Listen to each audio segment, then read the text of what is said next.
നമസ്കാരം. പ്രണയപ്പകയുടെയും കൊടും ക്രൂരതയുടെയും ഞെട്ടിക്കുന്ന വാർത്തയാണ് ആന്ധ്രാപ്രദേശിലെ വിശാഖപട്ടണത്ത് നിന്നും പുറത്തുവരുന്നത്.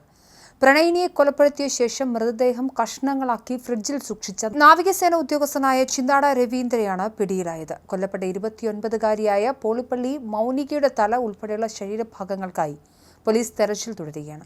രവീന്ദ്രയുടെ ഭാര്യ സ്വന്തം വീടായ വിഴിയനഗരത്തിലേക്ക് പോയ ഒഴിവിലാണ് മൗനികയെ ഇയാൾ വീട്ടിലേക്ക് വിളിച്ചു വരുത്തിയത്. ഞായറാഴ്ച ഉച്ചയോടെ എത്തിയ ഇരുവരും തമ്മിൽ വൈകുന്നേരത്തോടെ തർക്കം ഉടലെടുക്കുകയായിരുന്നു. തർക്കം രൂക്ഷമായതോടെ രവീന്ദ്ര മൗനികയെ കുത്തിക്കൊലപ്പെടുത്തി.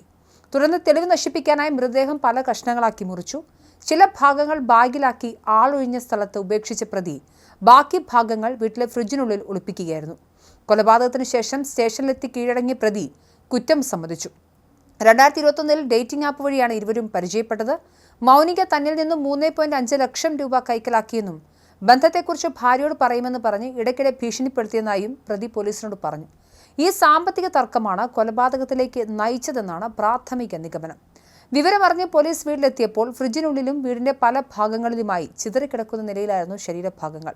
മൗനികയുടെ തല ഇതുവരെ കണ്ടെത്താനായിട്ടില്ല. ഇത് മറ്റൊരിടത്ത് ഉപേക്ഷിച്ചതായാണ് പോലീസ് സംശയിക്കുന്നത്.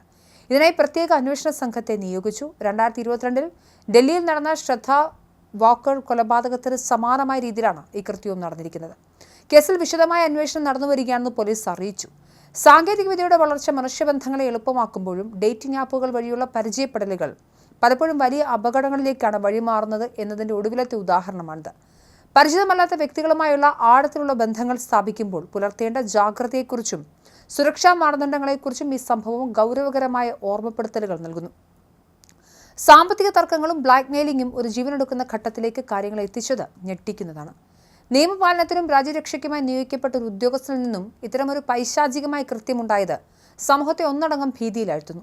കുറ്റകൃത്യത്തിന് ശേഷം തെളിവ് നശിപ്പിക്കാനായി സ്വീകരിച്ച ക്രൂരമായ മാർഗങ്ങൾ പ്രതിയുടെ ക്രിമിനൽ ബുദ്ധിയെയാണ് വെളിപ്പെടുത്തുന്നത്.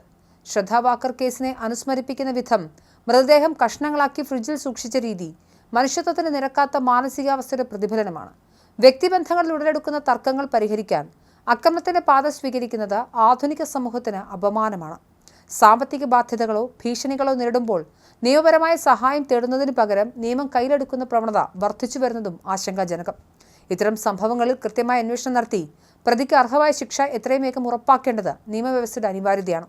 ക്രൂരമായ കൊലപാതകത്തിൽ കൊല്ലപ്പെട്ട യുവതിയുടെ ബാക്കി ശരീരഭാഗങ്ങൾ കണ്ടെത്താനുള്ള പോലീസിന്റെ പരിശ്രമം തുടരുകയാണ്. ഇത്തരം ദാരുണമായ സംഭവങ്ങൾ ആവർത്തിക്കാതിരിക്കാൻ സമൂഹത്തിൽ കൃത്യമായ ബോധവൽക്കരണവും കുറ്റവാളികൾക്ക് മാതൃകാപരമായ ശിക്ഷയും ഉണ്ടാകേണ്ടതുണ്ട്. സ്നേഹബന്ധങ്ങൾ പകയിലേക്കും കൊലപാതകത്തിലേക്കും വഴിമാറുന്ന ഈ സാഹചര്യം സാമൂഹികമായ പുനർചിന്തനത്തിന് നമ്മെ നിർബന്ധിതരാക്കുകയും ചെയ്യുന്നു.